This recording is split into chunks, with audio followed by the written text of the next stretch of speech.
या सगळ्या गोष्टीला कारणीभूत फक्त एक माणूस आहे, एक माणूस, त्याचं नाव उद्धव ठाकरे.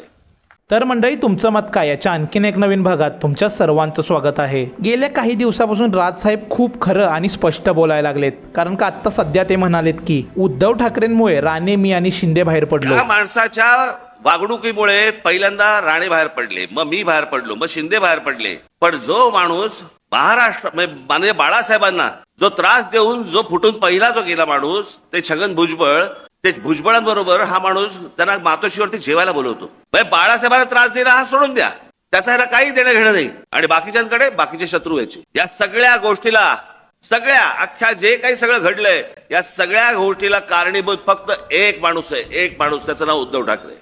तर विजय उंबरकर यांचं असं म्हणणं आहे, बिनशर्त पाठिंबावाल्यांनी सुद्धा उद्धव ठाकरेंची धास्ती धरली आहे. एक गपरे, तुलाच फार कळतंय काय? तर भूषण यांचं असं म्हणणं आहे, महाराष्ट्रातून उद्योगधंदे बाहेर गेले, त्यावरती बोला कधीतरी. ये ठीक किया ना मैंने? नाही. तर जय शेंडगे यांचं असं म्हणणं आहे, इंजिनमध्ये सध्या गुजरातचा कोळसा आहे. अबे साले.